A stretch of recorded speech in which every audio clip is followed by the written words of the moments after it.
Scottish Mortgage Investment Trust, or SMT, is a UK-based publicly traded investment trust. They aim to invest in global companies, both public and private, that have disruptive growth potential. The investment trust is owned by the investment management firm Baillie Gifford. They themselves are privately owned and was founded back in 1908. Being part of Baillie Gifford family means that they have access to the expertise and resources of one of the most experienced investment teams in the industry. They have no external shareholders, which they promote as a massive positive. This is because they don't have anyone demanding short-term gains, and instead they can focus on long-term performances of their funds. They have a massive £277 billion under management. And like I just said, they focus on long-term gains. So when you invest in SMT, you're not just investing in a single company, you're investing in the collective expertise and resources of the Baillie Gifford team.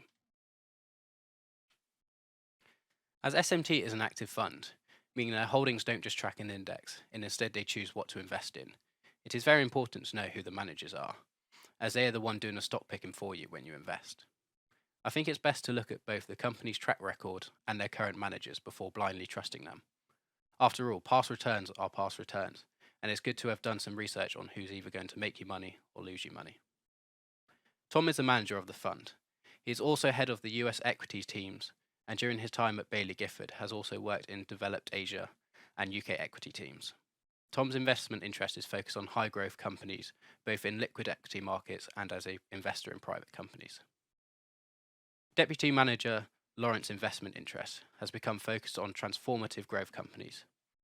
He has been a member of the International Growth Portfolio Construction Group since October 2012, and in 2020 became the manager of Vanguard's International Growth Fund.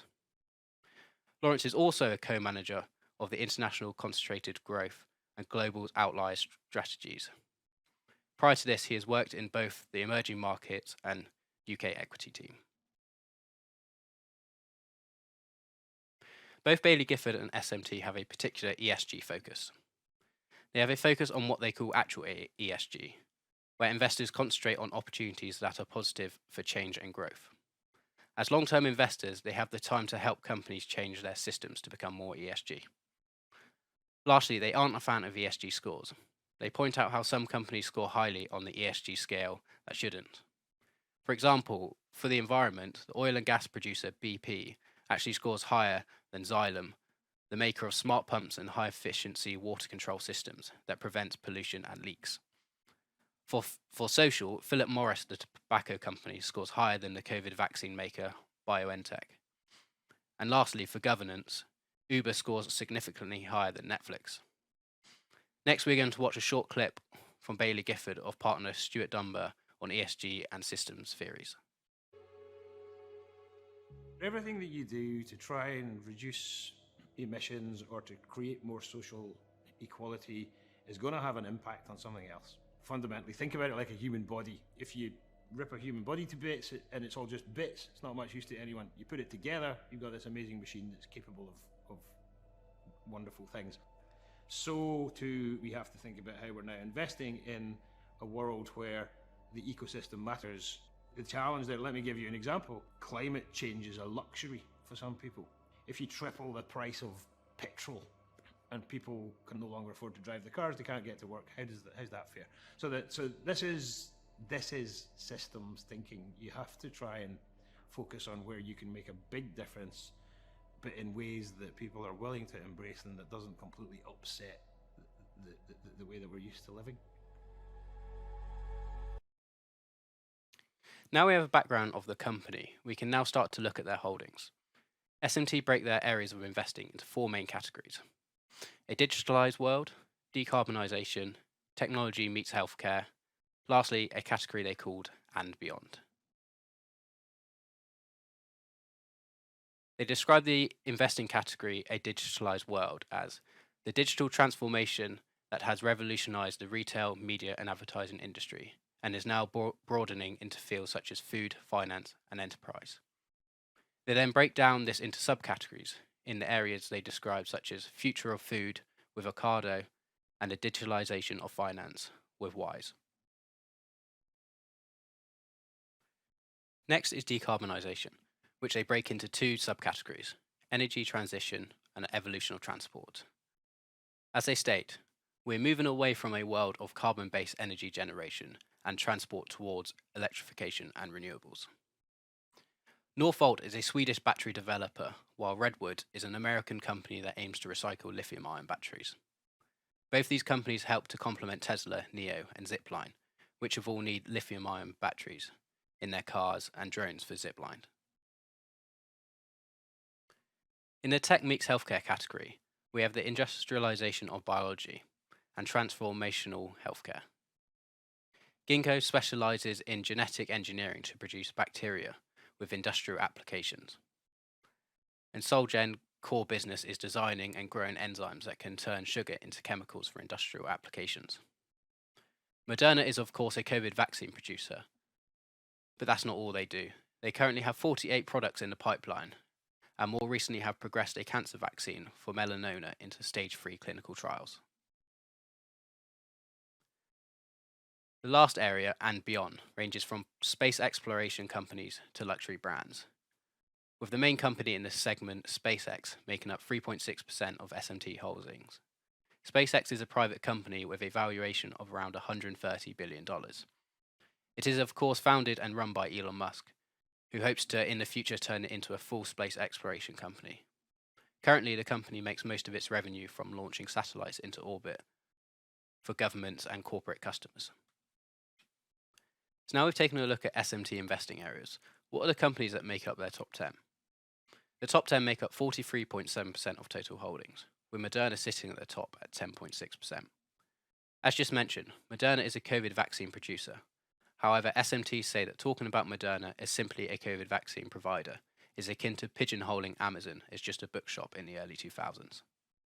Next, we have ASML.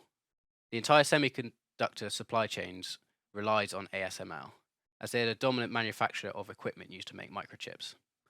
Demand for semiconductor chips looks set to grow with artificial intelligence, the electrification of vehicles, 5G technology, and the Internet of Things, meaning ASML has several rapidly expanding global markets to grow into. I'm not going to talk about every holding of SMT, but if you're interested, you can head over to their website where they break down each of the top 30 holdings. They explain the company, why they hold it, and how long they've held it for, and who in the company is key to past and future success.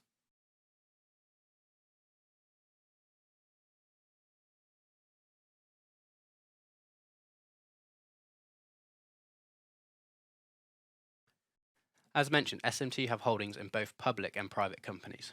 Here are some of the companies that they've held when they were private and through their IPO and they are still holding today. Private companies make up over 30% of their holdings.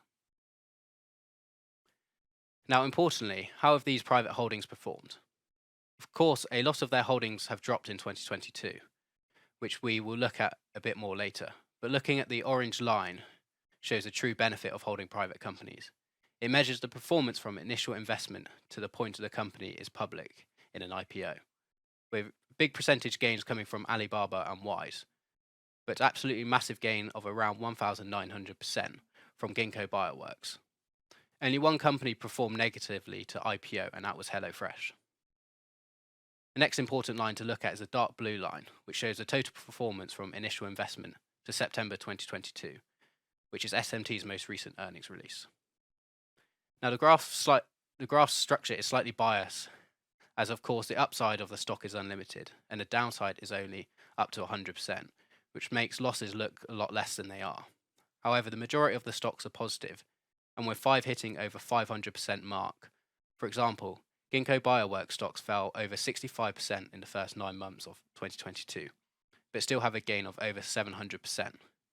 This just shows the power of investing in companies pre-IPO that are small and have a massive upside potential. But there are still losers, with Rubis Therapeutics having a massive loss, with their stock falling over 98% since IPO, completely wiping out the nearly 200% pre-IPO gain. On the right side, we can see that private holdings have make up a massive proportion of the fund's total gains. 886% gain in the past 10 years is just massive, beating the benchmark by over 4 times. An important question to ask when looking at private holdings is, how are they valued? If a company hasn't gone public and 30% of SMT holdings are private, how can we see what they are worth? Well, SMT regularly updates their valuations. These values affect the fund's stated net asset value. They estimate that the price would be paid in an open market transaction. So if someone was to purchase shares of the company that day, rather than predicting what they might be worth in the future. Revaluations are done at least quarterly and are overseen by Bailey Gifford and independent advice from S&P Global. Quickly before we move on to the fund's performance, I want to take a quick look at active share and fees. Active share measures how much of the equity's portfolio holdings differ from the benchmark index. So if SMT's holdings were identical to that of the FTSE All-World Index, their active share would be 0%. You wouldn't want to invest in an active trust if their percentage active share was low, as you would just be getting charged their management fee for nothing. SMT and Bailey Gifford in general are committed to low fees. With 0.32%, the fee is of course higher than most passive ETFs, but very low for an active fund. They say they use the economy of scale to keep fees low. Now lastly, we're going to take a look at how Scottish Mortgage Investment Trust has performed, taking a look at their net asset value, share price, dividend history, if the share price is at a discount to the NAV, and total return versus the benchmark.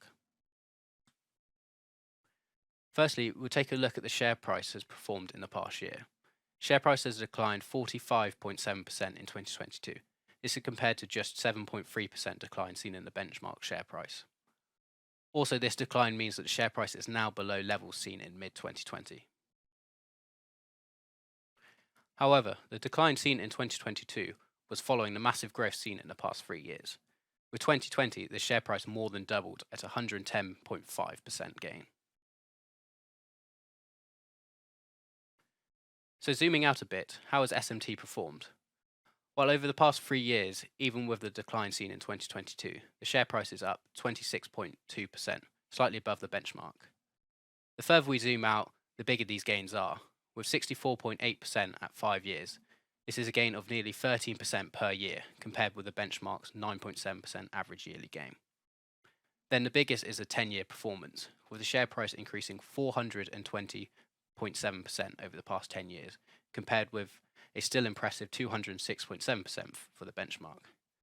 This gives a staggering gain of 42% a year compared with 21%. Doubling the performance of the benchmark is very impressive. You can see why the company wants to focus on long-term gains rather than short-term price movements. 2022's decline also isn't the first large decline. Although not shown on the graph very well, the stock dropped from over 1,400 down to just over 1,000 in March 2021, before climbing back up to 1,540 in November 2021. It also wasn't immune to the 2020 COVID crash, where it dropped from 660 below to 470.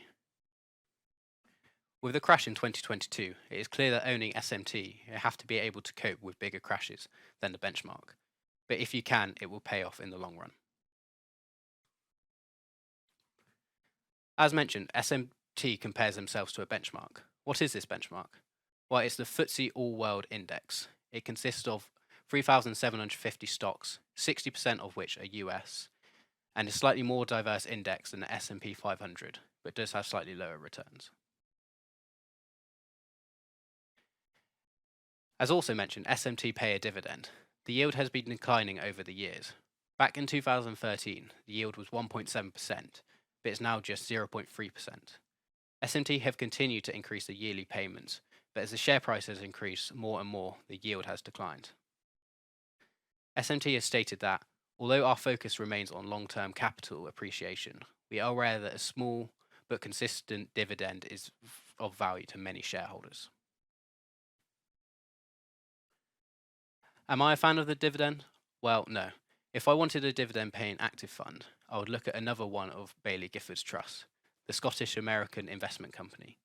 It has a yield of around 2.7% and has a very long dividend record of no reductions in the past 80 years.